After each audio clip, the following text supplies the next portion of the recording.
Haaromee irratti sosochiin jalqabame.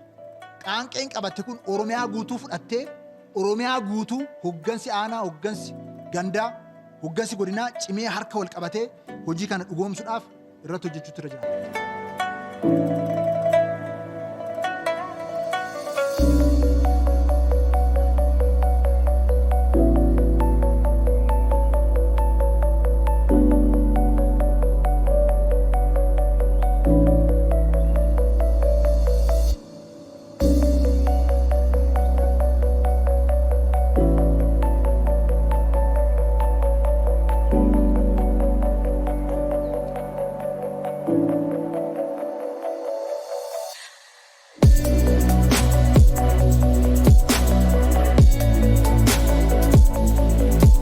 Qonnaan bulaan amma Haaromee ijaare kun lafa sanaaf kaartaa qaba, mana sanaaf kaartaa qaba, qabeenya qaba, ittiin liqeeffachuu danda'a, dabarfachuu danda'a. Haaromeen lafa qaba taanaan gandoota keessatti carraan hojiin babal'ata jechuudha. Maaliif dargaggootu mana sana ijaara?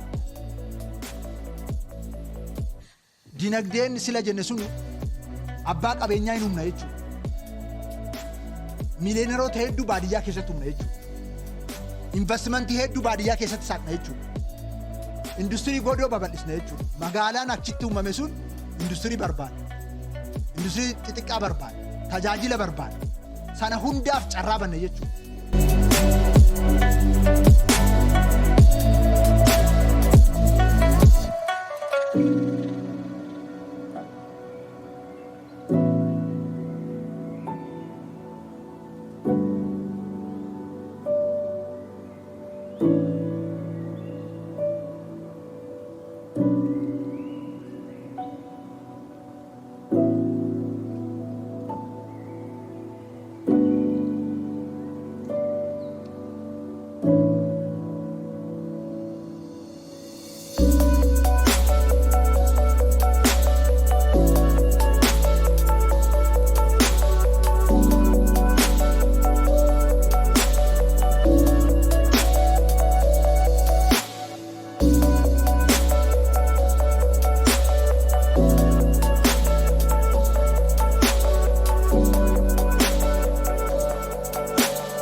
Thank you.